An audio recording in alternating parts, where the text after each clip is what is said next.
José, bienvenido a MSA Festival 2019. ¿Cómo estás? Muy bien, muchas gracias. Un placer. Recién salido de tu charla, contame cómo estuvo eso.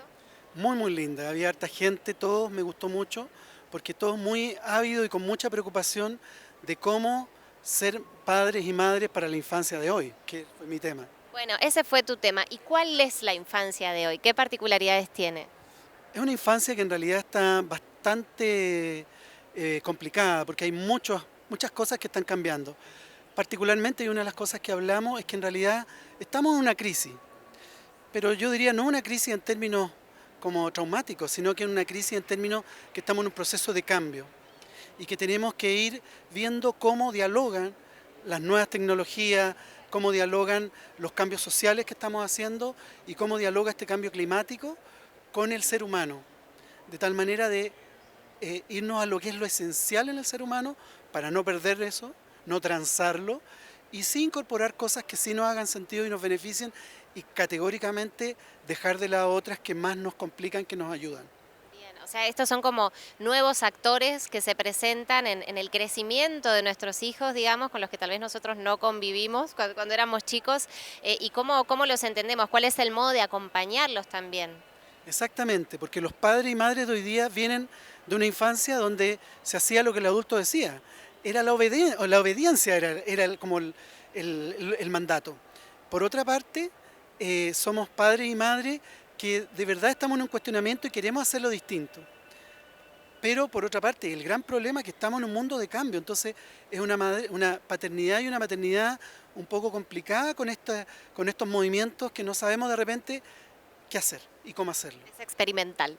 De alguna forma es experimental, pero ahí el secreto precisamente, uno de los secretos es trabajar en estos grupos, en estas comunidades, en lo que uno llama las escuelas de padres y madres, para a través de la experiencia común ir generando una manera de ser madres y padres. Bueno, me hablabas de esta figura del pediatra dentro de escuelas, desconocida para mí, pero ¿en qué consiste?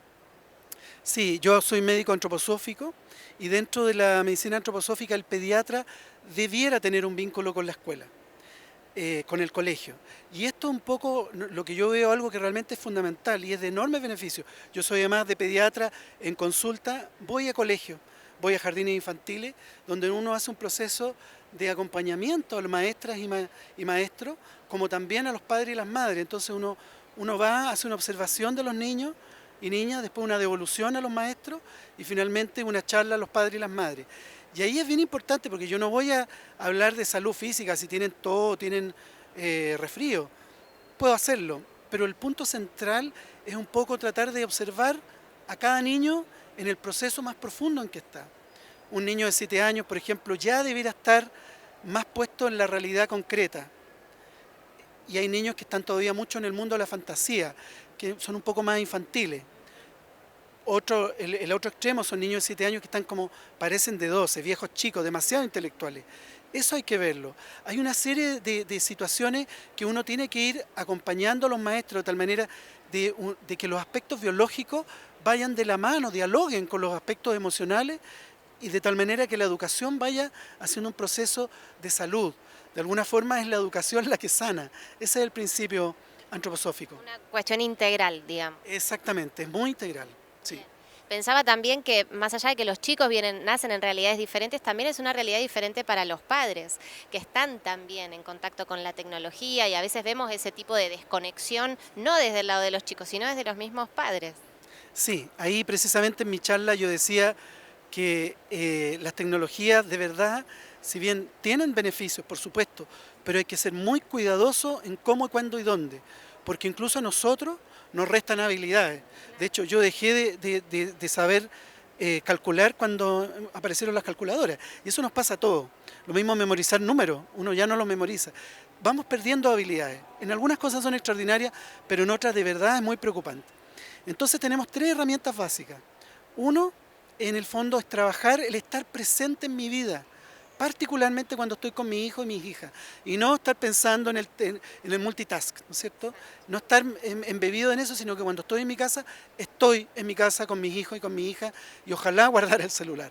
Un segundo punto que es importante es conquistar la calma. Nuestra sociedad está en una de las crisis es que estamos absolutamente sobresaturados de información y de estímulo.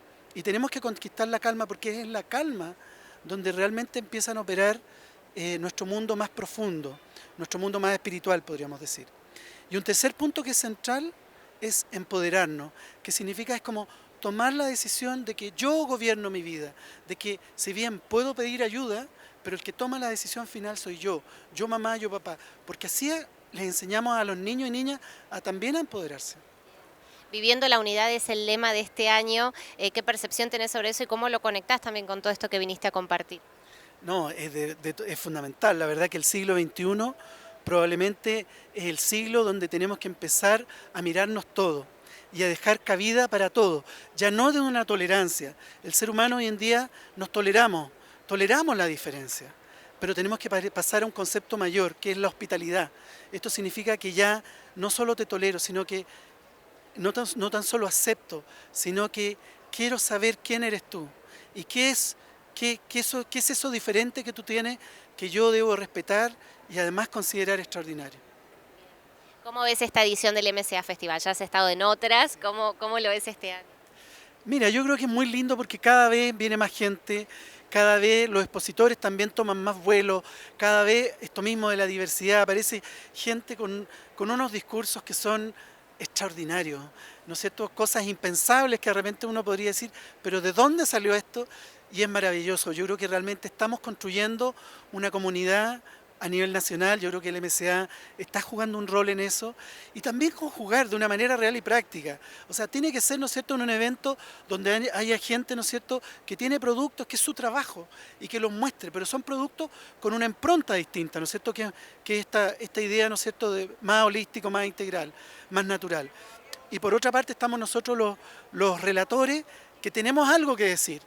Y por supuesto que lo más importante es el público, que hace un poco de interfaz entre los relatores y con estos expositores, y de esta manera yo creo que se está formando un movimiento de insospechadas y maravillosas consecuencias. José, muchísimas gracias, un placer. Muchas gracias a ti, al MCA Festival, y un abrazo a todos y a cada uno. Muchas gracias.